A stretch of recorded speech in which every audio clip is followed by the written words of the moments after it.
Well, good morning, good afternoon, good evening, and welcome to Breakout Trading Answered, the show where we talk about all things breakout trading.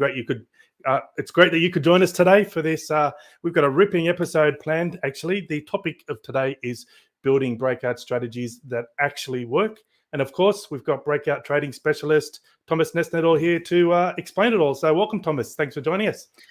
Hey, everybody. Welcome back. We're super thrilled to have you back. We love breakout trading, and we're going to talk about breakout trading quite a lot today again. But before that, I have an important question, Andrew. Yes. Did you have a haircut? Finally, yes, I did. Yes, that's great. I finally got rid of my lockdown haircut yesterday. So it was funny, actually, because when we got our lockdown a couple of weeks ago, everybody needed a haircut. And so the hairdresser was booked for weeks.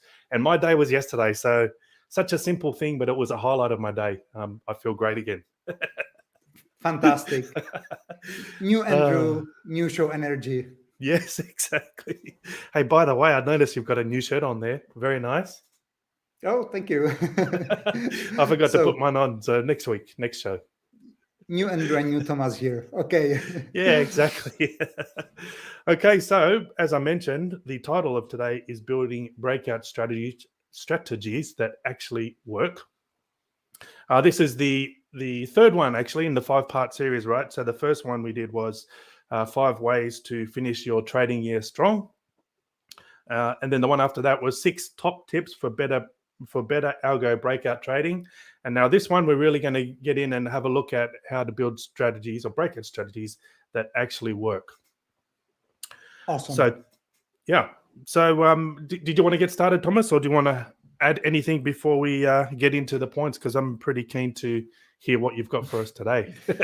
So first of all, hi everybody. I have a small screen, but I think we have Jirka from Czech Republic. Ahoy. Yeah, that was in Czech. Ahoy. We have a couple of other people. So just a quick shout out to everybody who's on the show tonight. And yes, let's talk about building strategies that work, because it's quite important topic, and we all want to know how to create strategies that actually work. And we're going to talk about algorithmic breakout trading strategies. That's our passion. That's what we love to do and what we do every single day. And I've got a couple of tips for you, and I can nearly guarantee you guys, if you will stick with these key points, then the chance of you being successful with your breakout trading, algorithmic breakout strategies will skyrocket tremendously. So let's get to that, because we have a lot to cover.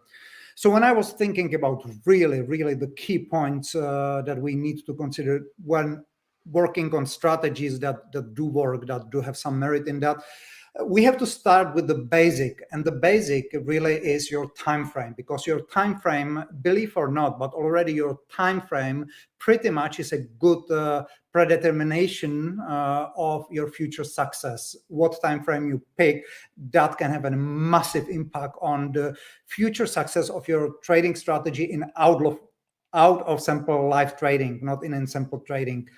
And that's where the first important thing to understand about creating strategies that do work is. And this important thing is that we have to pick a time frame which really will keep us away from too much of a market noise. And that's the regular problem of low time frame strategies, like 1 minute, 2 minute, 5 minute time frames. And these time frames, you can absolutely, don't get me wrong, you can create breakout strategies on 1 to 5 minute time frames, and I did that in past. The thing is, these strategies will be very likely, very probably unstable in real market conditions, because 1, 3, 5 minutes time frames, they pretty much reflect a lot of market noise. So what you want to do when you want to work on strategies that really have the chance to work well in the future, you need to start with some time frames which already reduce a lot of the common market noise, and where you can have some stability.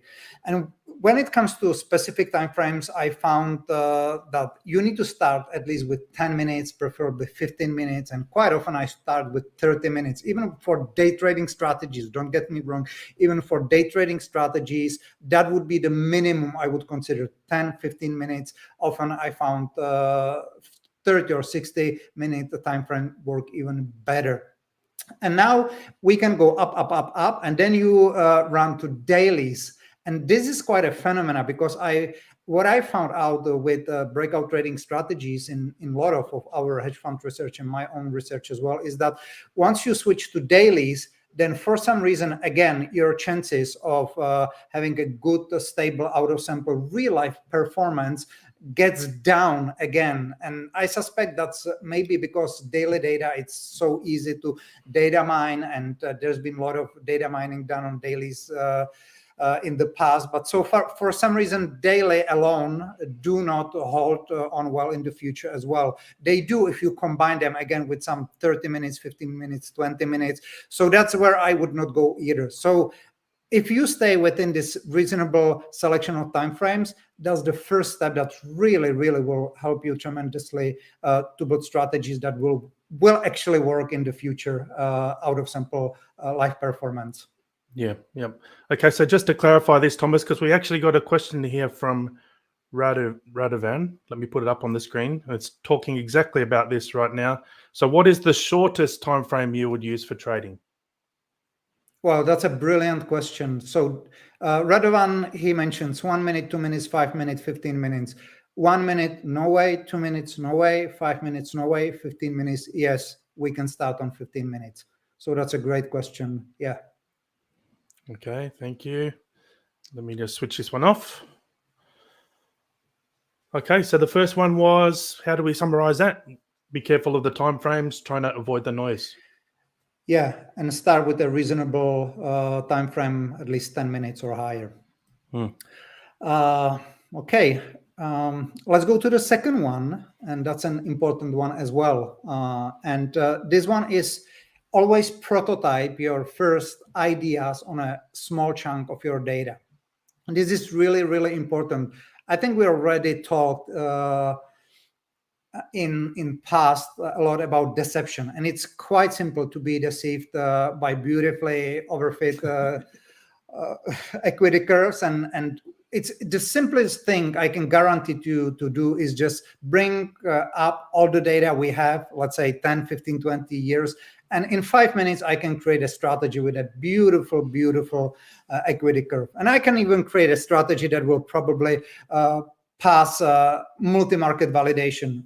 Yet this doesn't mean that the strategy will be viable in the future, because good strategy needs to be really created on a small chunk of data before we put it through various stress tests, various tests of robustness. And that's something that a lot of traders do not realize. They think that just having 8% in sample data where we create our strategy and then validating on 20% out of sample data is enough.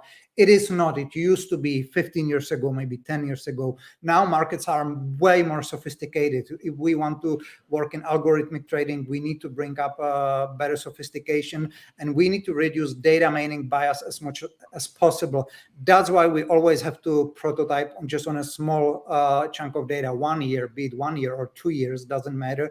But we must never ever use the big portion of the data for actual development, because that's where we will really lose a lot of the potential, and we get a lot of danger of overfit and of poor performance in real life trading. Yeah. So when you say 1 or 2 years in that comment there, does it matter which 1 or 2 years you choose? It doesn't matter much.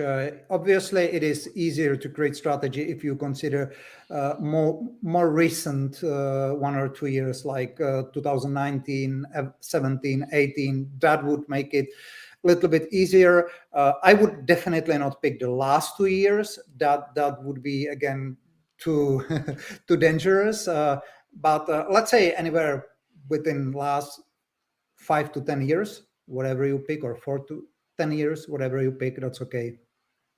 Okay. All right. So that one is prototyping on a small amount of data. Very important. Yeah. Okay. No questions on that one. Although No Alex questions? has no, not yet. But Alex put a question in the chat, which we'll come to a little bit later, Alex. So thanks for that. Okay.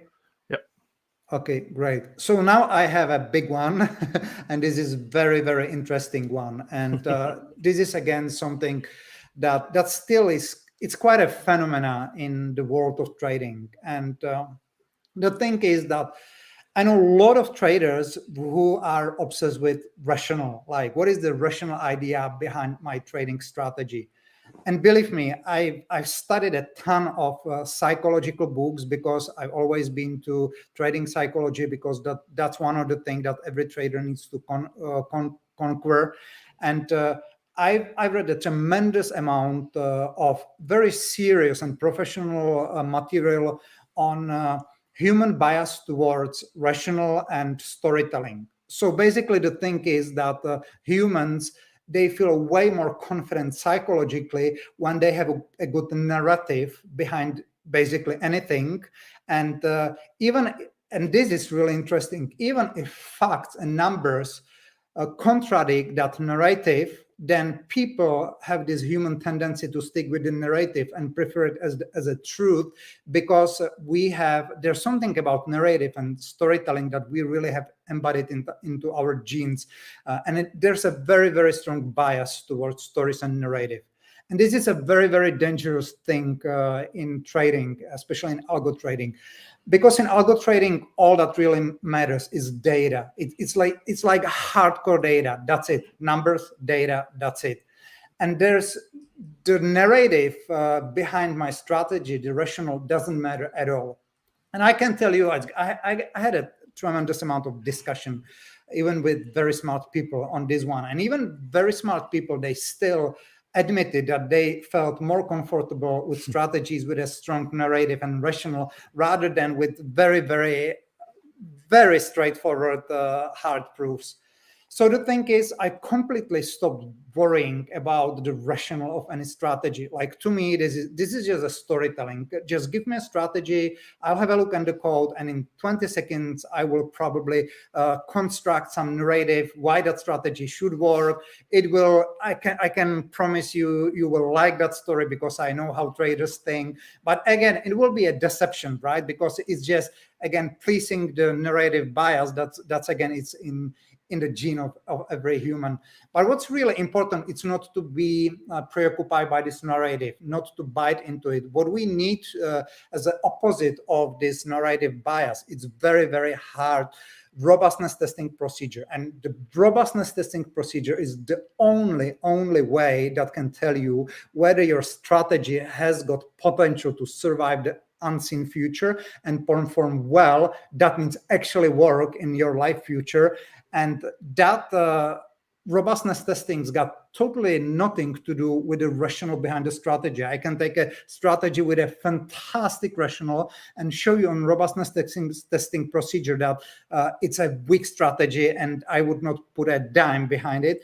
And then I can tell you strategies that I can show you strategies where you look at the code and you will say, well, this doesn't make any sense, logical sense. And of course, it doesn't make any sense from linear way of thinking and our predetermined way of thinking linearly in a way of stories and storytelling and rational. But if that strategy just holds well on all the tough robustness testing procedures, then you have a good chance that your strategy will work in the future, no matter the logic behind it. So I do not care about the logic itself, the rationale, but robustness testing procedure must be really, really tough, because that's the only way where you can have a measurable proof that can tell you whether you have something viable or not. Very important. Yeah. So what I'm hearing as well is that perhaps rather than worrying about the rationale behind the actual strategy, is be more focused on the process, the model, the robustness testing, and there's obviously a rationale behind that, because you've spent a lot of years refining that process and updating it. So rather than worrying exactly about the strategy, worry about how you're coming up with it instead. Yeah, exactly. Well, exactly. It's a process. So it's basically a craft. Like you are crafting something, and each part of that crafting procedures got its rules. One of the rules is you want to avoid markets which are or timeframes which are too noisy. Second part of that craftsmanship is that you need to prototype on a small piece of the data. Third part of the craftsmanship, and this is really crucial one, is to have super tough robustness procedures in place, and even so tough that the 99% of your strategy candidates will not pass this criteria, because then you know that you really have good robustness testing procedures. So yeah, these steps, this framework, these craftsmanship procedures and steps are really what gives you the truth, the true picture, data, hardcore data. Yeah, we've got an interesting question here in the chat from Matt. So let me just put this one up on the screen so we can all see that. If you're not so focused on the rationale, why not programs such as build alpha strategy, quant, adapt trade? Well, you can. Sure, you can. The only thing is, how do you, what is your procedure? What is your robustness testing procedure? Because none of these software, they do have built-in procedures for robustness testing, but I think none of them is sufficient. And if you want to succeed and you know that these softwares are available, then you need to think how to go even beyond them, because that's always your competitive edge. Your competitive edge is not in your strategy alone, because you can use any software and build a strategy in a second, literally today, with today's technology. But again, that will be deception. But the harder your robustness testing procedure, the higher the chance that you will have something viable. And then it's also not just about using this software. It's also about some strategical thinking, and it's also about some framework. So one of the things is that these softwares, they create something very randomly. And again, if it passes robustness testing procedure, well, that's okay, because that's the hard mathematic, that's the hard number, hard statistic, that's the hard evidence. Nevertheless, if you have a conceptual approach in your trading development, then you have, again, some extra edge, you have something extra, and not even talking that you're being specialized. So one of the things that this software never does for you is just keep you specialized in one direction, just like it's all over the place. It just deals with so many different directions, and specialization is one of another very important aspect to succeed long term in trading.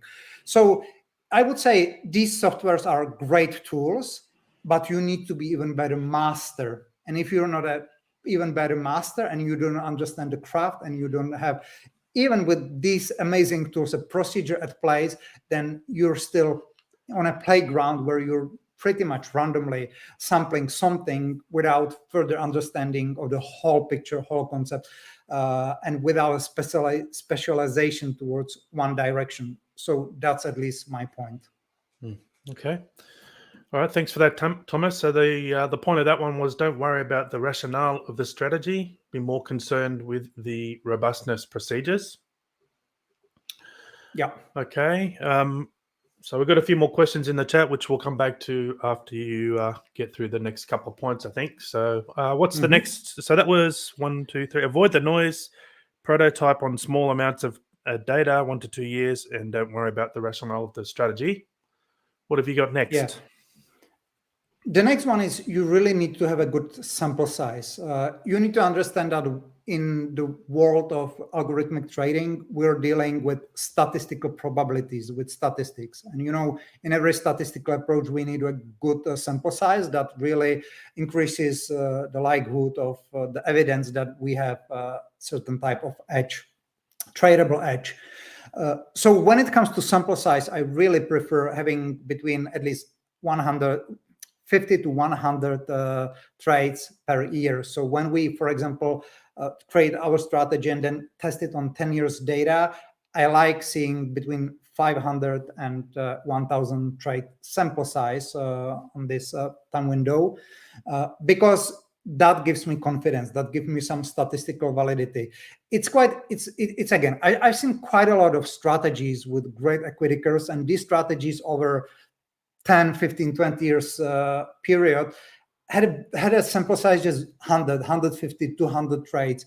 to me, this is not enough. This is, again, it can be easily overfit, overcurved, and the sample size, this kind of sample size doesn't give me confidence, doesn't give me enough of a statistical validity. So at least in my procedures, I'm always very keen on a reasonable sample size. And that's another part of the craftsmanship. And I believe that that's another part of the craftsmanship that we should stick with if we want to create strategies that actually do work. Okay. I think that's one of the challenges with building strategies on the daily time frame is that, just because the time frame's a bit longer than intraday, it can be challenging to get a high enough sample size. Right. Yeah. Okay. So fourth point was sample size, right? Sample size. Yeah. All parts of the craftsmanship. Yeah. Building algorithmic breakout trading strategies that do actually work. All of them are very important.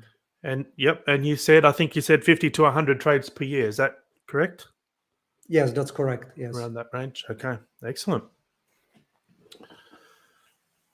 Okay, no questions on that one. So you're welcome to go to the next point.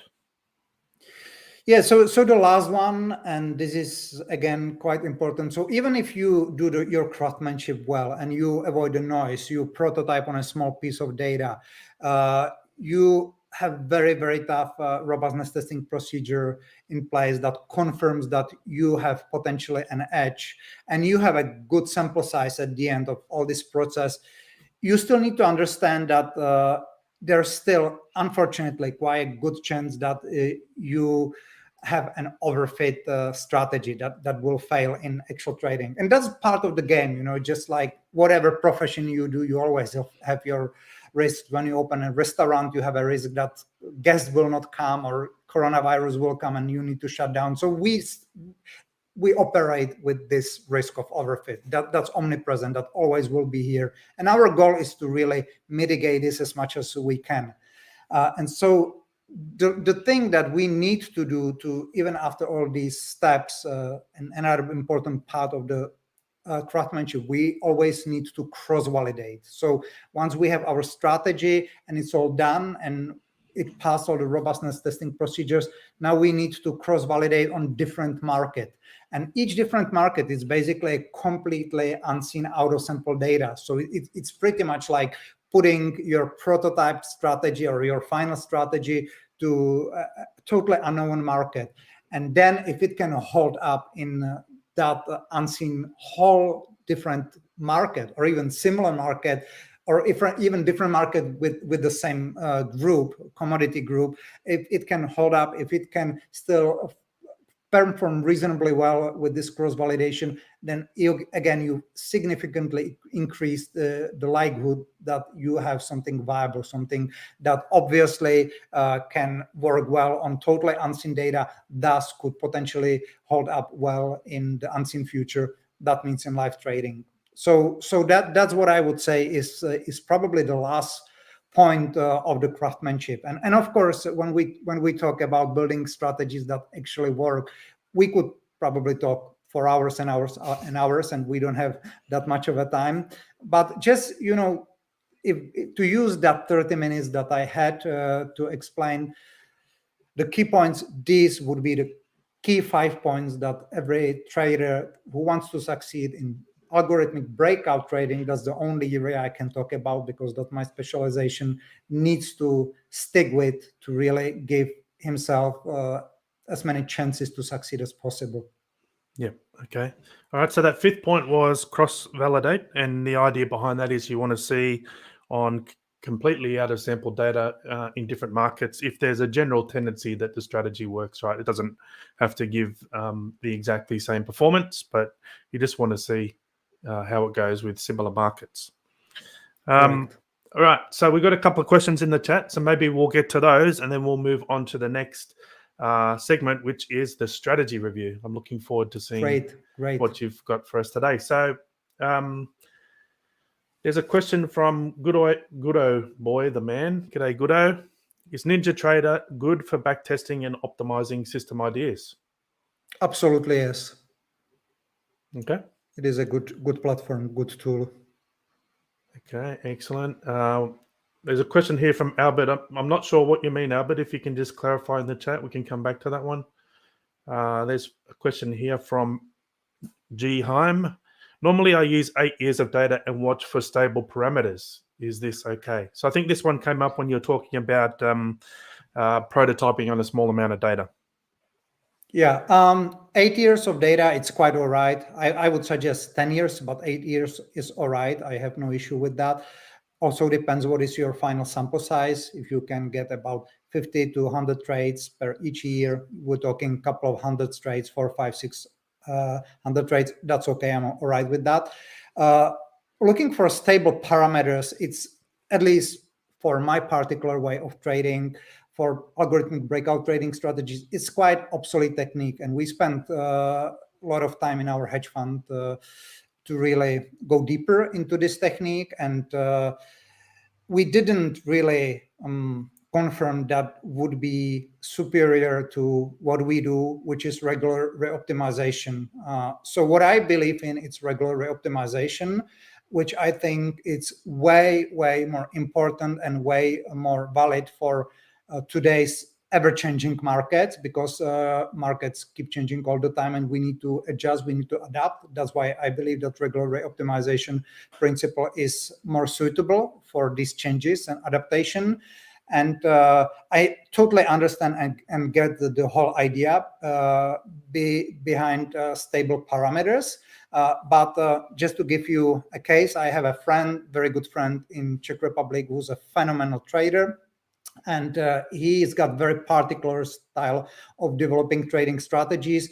And one of his approach is that he does like stable parameters across a longer period of time, and he does work with strategies with these stable parameters. But even though he changes these parameters every year or every 6 months, so he does develop that strategy with some proven stable parameters, but then every 6 to 12 months he changed that.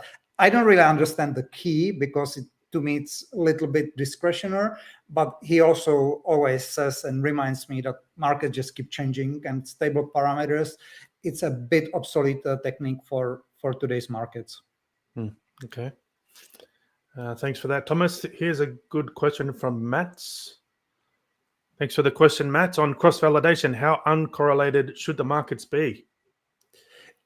Right, great question, Matt. You don't need to go crazy about that, right? Like you don't need to go on markets with 0 or negative correlation, but you should at least cross-validate on markets in the same market group. So let's say you develop a strategy on mini S&P 500, you definitely want to cross-validate on all other indexes. That means mini Dow Jones, mini Russell, mini S&P 400, mini NASDAQ, potentially even DAX or whatever you can validate on within the same group. So that's always the starting point, and that's the minimal point where we need to cross-validate.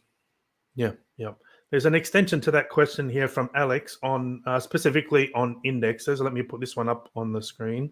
This is a 2-part one. So thanks for the question, Alex. What are your thoughts on cross-validation on different indexes? Because the NASDAQ distribution is way more skewed to the upside. Would it help, or would it give you confidence if a NASDAQ algo did well on EMD or YM? Wait, there's a second part. Let me just get this one up here. Because although they are similar data sets, can be completely out of sample technically because the training was on NASDAQ. Yeah, that's okay. That I would be totally, Alex. Is it Alex? Yeah, it's Alex. Yeah, Alex. Yeah, Alex. I would be totally okay with that. Like that's for me. This is sufficient cross-validation, which does work. Okay. All right. So that looks like it. Good old boy wants to know. He's looking for an algo to make $1 million scalping. So let us know when you find that, Goodo. Good luck. Yeah. Good luck. All right. So that looks like all the questions for now. So do you want to move on to the strategy review portion? Yeah, sure. What have you got for us today? So it's going to be a quite interesting one, and I think very relevant to what we've been talking about. Sorry, I just my earbuds. I obviously need to get better earbuds because these keep falling out of my ears. So for the next show, I'll get a better one. So actually, I'm going to share quite a different. This will be different compared to previous shows, what we shared previously. This is a great example, very, very relevant to what we've been covering today. Can you see that, Andrew? Yeah, if you can zoom in a little bit in the browser, that would be good. Still even more. Okay, let me try. How did I do that last time? Give me just 1 second. Zoom in. This already zoomed 300%. Now it's 400%. That's okay, maybe well, that too looks big. no, that looks good. That looks good. Okay. Yeah. So we've received this strategy from Monroe. So Monroe, yeah, thank you for sending the strategy. I think it's great that you had this courage and send it to us. And you guys, the rest of you, you can always send your work and strategies over to us for assessment. And this is quite an interesting case study because Monroe sent this strategy on NASDAQ, as you can see here, and the report says that the strategy, the equity curve is since 2007 till now, 2021. Well, then he explained in a separate document, which I will bring up in a minute, that it's not actually the case because in the code, he, for some reason, selected just data from 2016, right? So what we're looking at is 2016, 16, 17, 18, 19, 20, 21. So we're looking some 5-6 years, something like that, okay?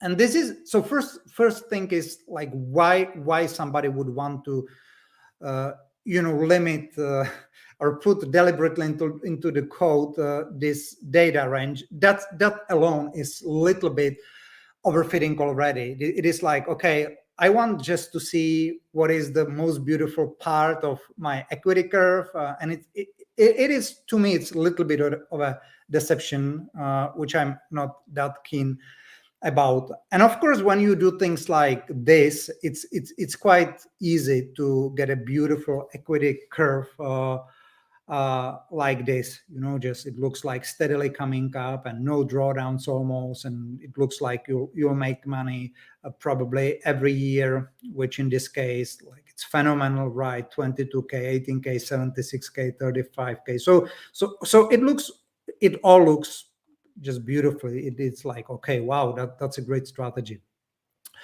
Nevertheless, and Andrew, I think you will agree with me 100%.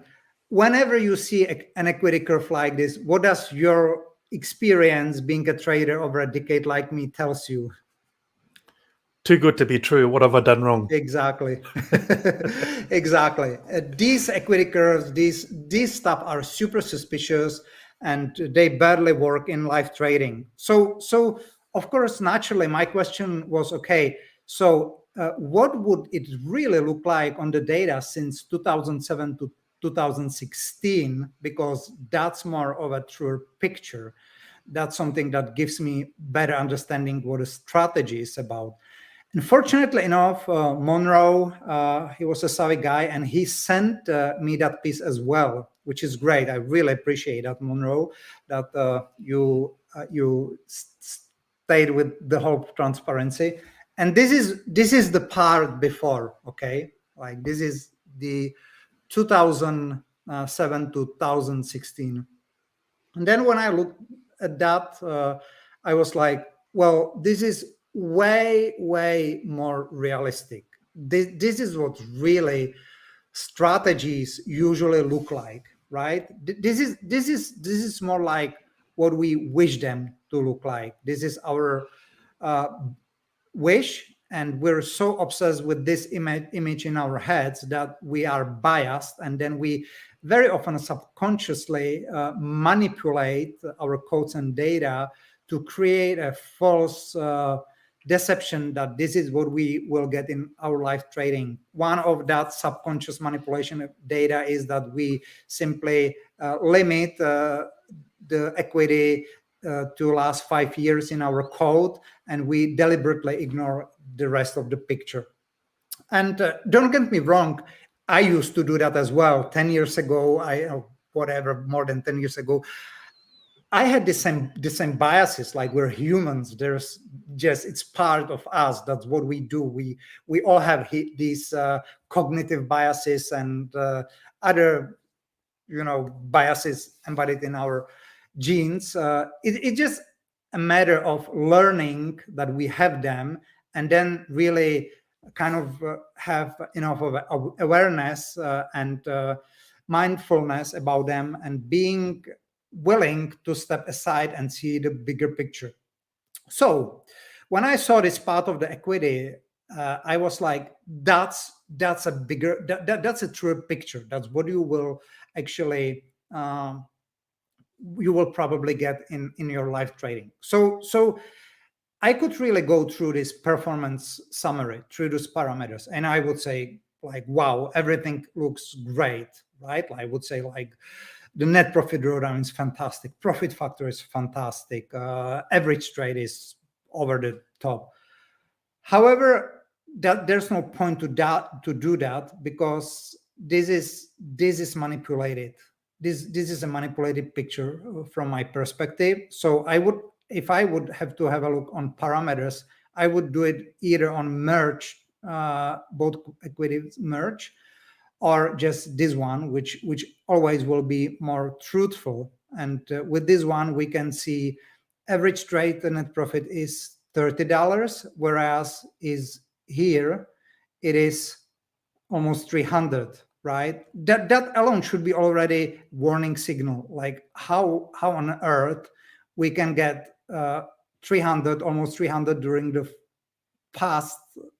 last 5 years, and 30 on anything before. Like, that alone is already something's not right here, right? It's something. It looks like we just came with some condition that's been obviously perfectly working during the last 5 years, and this is only long side strategy. So there's been a super high bias in NASDAQ the last 5 years. Now tell me what happens if all of a sudden NASDAQ will start going down sharply, right, tomorrow, which can start happening any day. Then you are way more in this territory. Then you're dealing more with this reality than that reality on the first equity curve. So then you really need to ask, is this what I would trade? And I mean, if this would be a little bit higher average trade, because this is after transactional costs, after slippage, one tick on entry, one tick on exit, and the commission. If that would be a little bit higher average trade, I would have no problem with that. Like, this is what a lot of my strategies look like in live trading. That's the real reality of trading. So my main issue would be with this one, like the average trade. That's way too low. But overall, I would be personally, I would be super careful with a strategy like this one. I don't know, Andrew, can you see the document which I just brought up? Yeah, the numbers are a bit small. Yeah. If you can zoom that one in a little bit. Yeah. So I also got this further explanation from Monroe. Okay. So 5 commission and 2 ticks round turn, which is great. The report 2016, I just talked quite a lot about that, and attached 2017 to 16. So Monroe says that it's a swing breakout strategy. Great. Actually, Thomas. Yeah? Sorry, Thomas. Are you talking about a different document? What we can see right now is the TradeStation reports. There's sorry, no I told you that. Okay. Yeah. No, sorry. You might have to reshare. Let me get back.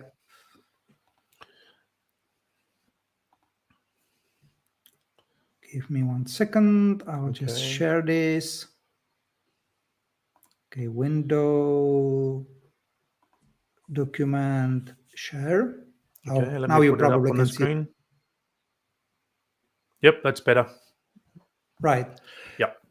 So Monroe says, okay, he says 5 commission round turn 2 ticks. That's all okay. He explains 2016 and this 2007 to 16, these 2 reports, which I just talked about.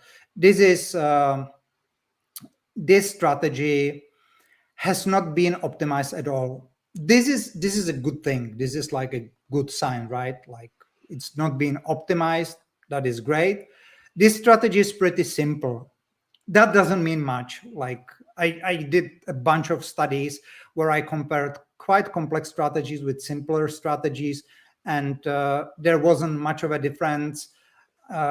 If these strategies pass the robustness tests, they pretty much perform same in real life auto sample, whether it was simple or complex. So this doesn't mean anything to me, like if it's simple or not.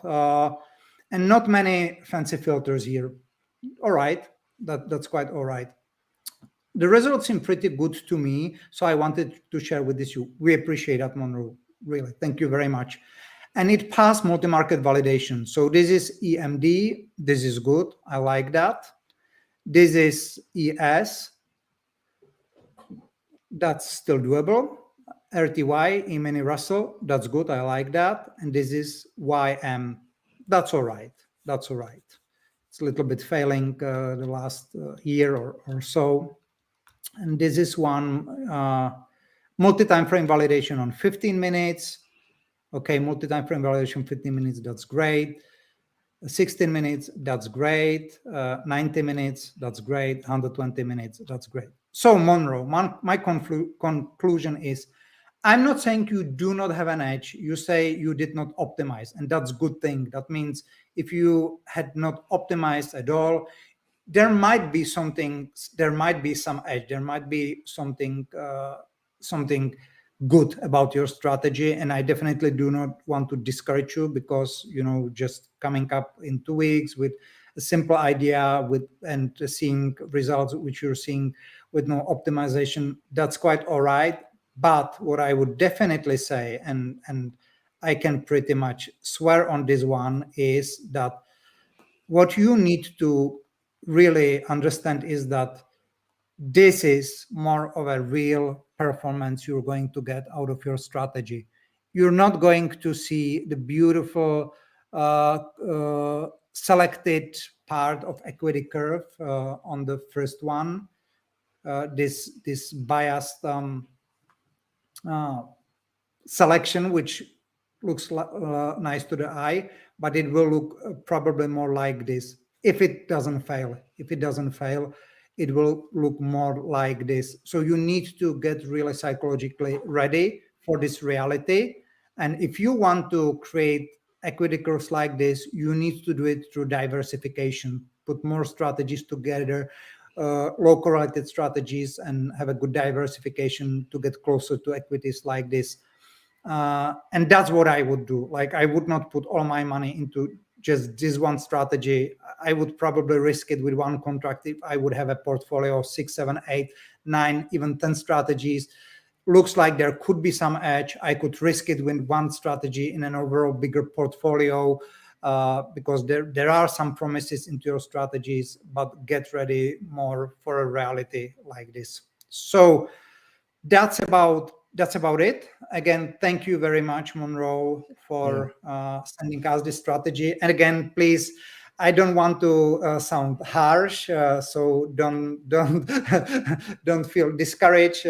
I know that you spent time and you've done a great work, but I also don't want you to bite into false promises, and I want to stay grounded. I want to stay you really realistic about your expectations and not lose your hard-earned money and be disappointed. So that's about today's contribution, today's strategy analysis. And you guys, everybody watching this show, please send us your strategies. We will be happy to review them and talk about them. Yep. Yeah, thanks a lot, Monroe, for submitting that. It's always interesting to see other people's strategies. And there's actually a question from Monroe in the chat here, a bit more about multi-market validation. Let me put this one up on the screen. What if multi-market validation shows heavy deterioration in performance in one or two instruments of the same group? How would you handle this? Yeah, I'm glad you're here, Monroe. Fantastic. And again, I hope you don't feel discouraged. That wasn't my intention, but we need to be grounded in trading. This is a great question. This will happen, and it will happen often because of scale. It's just some of your conditions just are not well, let's say, they're not universal for different scales of different instruments, because each instrument, each index has got a different numeric scale, and your conditions are not really universal, are not in this case like resistant to these scales. So that's normal. That happens to me quite often. That's why my criteria is that in indexes, I think we can cross-validate on 4 or 5 different indexes. I usually like to see reasonable validation, or at least 3, which was your case, because you had the YM, I think it was the S&P, I don't know what was the RTY, all 3 were quite all right. And then of course, some of them, some other market can get really, deteriorate. It's a horrible word. Andrew, what are you saying? Deterioration? Deteriorated because of a different scale. Yeah. Okay. All right. Thanks for answering that one, and thanks again, Monroe, for submitting your strategy. We've got a couple more questions here, which we'll go through, and then we'll get to the quote of the day, quote of the show. So there's a similar question who's come in from. So I'm just scrolling up through the chat. There's quite a few here. So from Marcus and also from Jeremy, I think it was. Let me put this one up on the screen. We'll put Marcus because he asked it first. Isn't the paradigm of changing markets contradicting the idea of backtesting over 10 years? So he's talking about multi-market validation here. Shouldn't we backtest over the last 2 years and turn off the strategy when it becomes unprofitable? I'm not sure how multi-market validation contradicts 10 years. It doesn't. If something it complements, no contradicts, it complements, because cross-market validation is really out of sample validation. So it's a perfect complement to using that 10 years of data. Over last 2 years and turn strategy when it becomes unprofitable. Well, you want to turn off your strategy when it becomes unprofitable, no matter how many years you use for your backtest, right? So there's no really correlation between how many years you used and when to turn off your strategy, whether you use 2-year strategy or 10 years, 2 years of data or 10 years of data. You always have to have procedures when to switch off your unprofitable strategy, and that will happen no matter what the period of data used for development. So that's another topic that we might cover in some of the upcoming episodes, when to turn off the strategy, but that definitely needs to be part of the procedure. Yeah, Marcus just said in the chat worse. So I think he means turning the strategy off when it becomes worse, which then opens up a whole bunch of other questions, like how do you define worse? What do you look at? What metrics? And we can't go into that today. So maybe that's a topic for another. That's probably a different topic. Yeah, we can create some episode just about this one, because that's a definitely good question, good topic. But Marcus, this would be for another 30 minutes. That can get really deep, and there are a lot of stuff. The point is, yes, as you're suggesting, you need to have a procedure for that, and doesn't matter what the data said was. Yep. So there's a little bit of an extension of this question from Jeremy. It's slightly different, so I want to put this one up on the screen. Thanks for the question, Jeremy. Does testing over 10 years even apply anymore, or really apply anymore? The market structure in 2020 was drastically different than the previous years. Well, you need to a little bit take a step back and understand conceptually what you're doing. It doesn't apply if you do some obsolete techniques. But when you create a strategy, like my belief is that, and I expressed that already today, that if you want viable strategies, you need to create strategies which will work through constant reoptimization, right? Because the idea of reoptimization is that you're basically adapting your strategies to ever-changing markets. And now, what can be better than really test your regular reoptimization on a long history of data, right? Like if you reoptimize 10 years ago and then 9 years ago, definitely something changed between the year 10 and 9, and then something between 9 and 8. So you get the point. If your strategy can really, with each reoptimization, adjust to any condition, whether it was 1 year ago or 10 ago, then you have a good strategy. You have good assembly and combination of different components that with a regular reoptimization can really adjust and readjust to changing markets. And from this perspective, 10 years is the minimum, because you want to have a good chunk of reoptimization windows to test whether your strategy can really work well with regular reoptimization procedures. Does it make sense? Yeah, absolutely. So we got a question from Alex on shorting, which I think is a whole another episode. So we might keep that one for another day. Thanks for that, Alex. But here there's a question here about robustness testing from Ludwig. Maybe we'll finish up on this one and then we'll get to the quote of the show. So let me put this on the screen. Thanks for the question, Ludwig. There are lots of robustness tests around, adding noise, walk forward, randomized out-of-sample testing.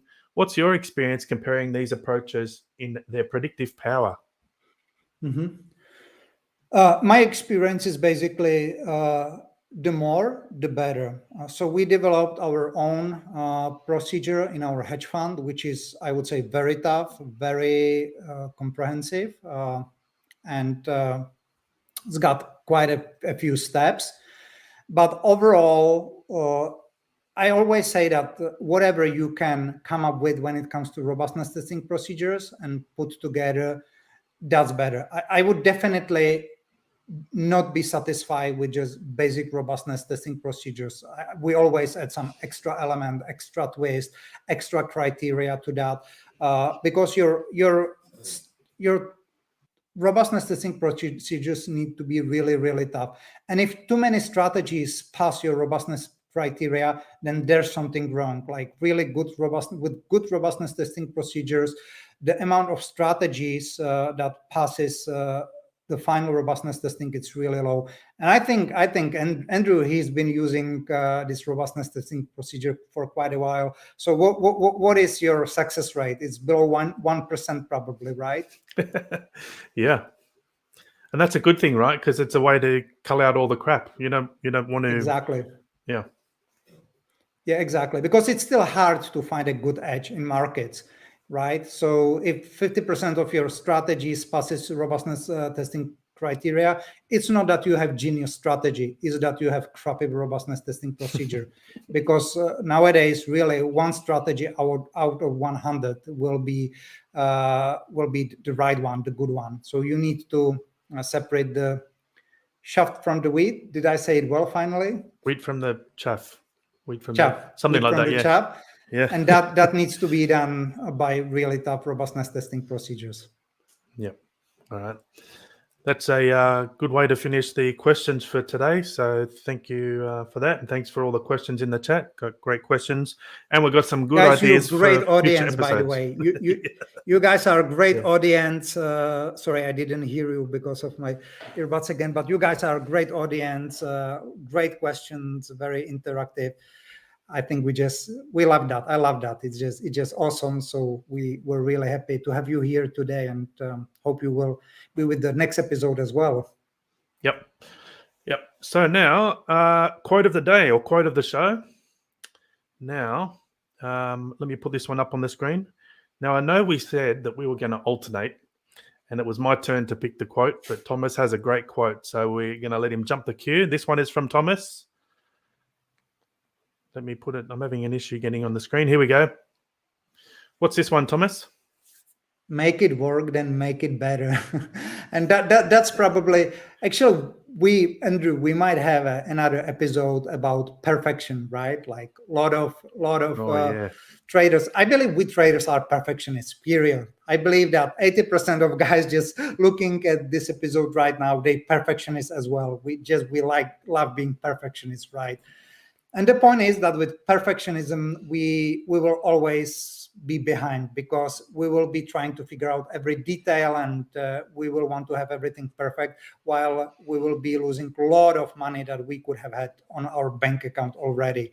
So the point is, do not need to make everything perfect. I just share with you 5 key points. If you stick with these 5 key points, and if you will start utilizing these 5 key points and take them seriously, that will already keep you running, make it work at least somehow, and then you can start improving that. But do not get bogged down by every detail and by perfectionism. I can repeat that with these 5 steps I share with you tonight. You can already have a very, very strong foundation. Yeah.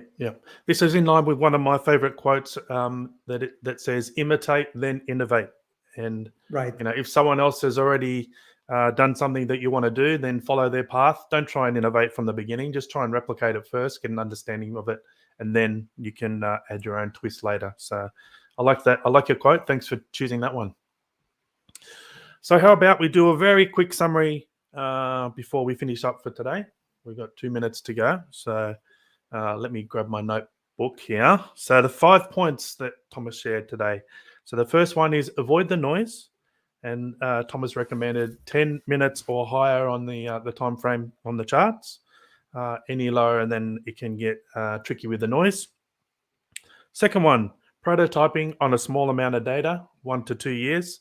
It's easy to overfit something on 10 years of data, but 1 to 2 years is a good place to be. Do not worry about the rationale. This is point number 3. Worry about the robustness testing instead. Point number 4, sample size. You need lots of samples to determine if your strategy statistically has an edge. Tomas recommended 50 to 100 trades per year, not 50 to 100 total, 50 to 100 per year. And then cross-validate. And we had a lot of questions on how to apply that, Tomas. So that might be another thing we could go into in more detail at a later stage. So those were the 5 points. How did I go, Tomas?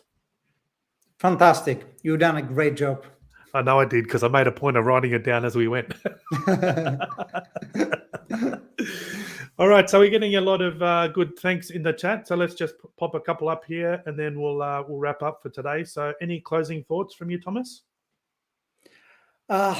Maybe if you have some closing thoughts tonight. I feel like I've talked a lot already, and I can feel it. Yeah, okay. Well, so Marcus has put up a quote here, actually. I like this one. The market is a means of transferring money from the impatient to the patient. So I like that. I don't know who said that, but that's a good one. So Marcus, good job with this one. Yeah, good quote. So we got thanks from Jeremy. Good question. Thank you, Jeremy, about the length of data. Got Matt saying thank you. Good question, Matt's at the start there. Ludwig, another good question, also from Ludwig, and then excellent session from Khalid. And hey, Chris. Chris is here too. Great show, gentlemen. So thanks a lot for joining us today. We had a great discussion and lots of good questions in the chat. So thanks for participating, everyone. And Tomas, it's just about bedtime for you now, isn't it? It must be like 10 p.m., 11 p.m. Yes, exactly. Okay, good. Bedtime. Markets are closing, and it's a bedtime. Okay. So, guys, you've been awesome. Thank you very much for being with us tonight. Thank you very much, Andrew, and hope to see you all again soon.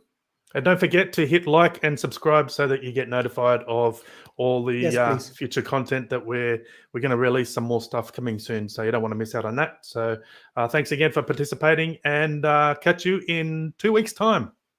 Cheers. 2 weeks. See you. Bye. Happy trading. Bye.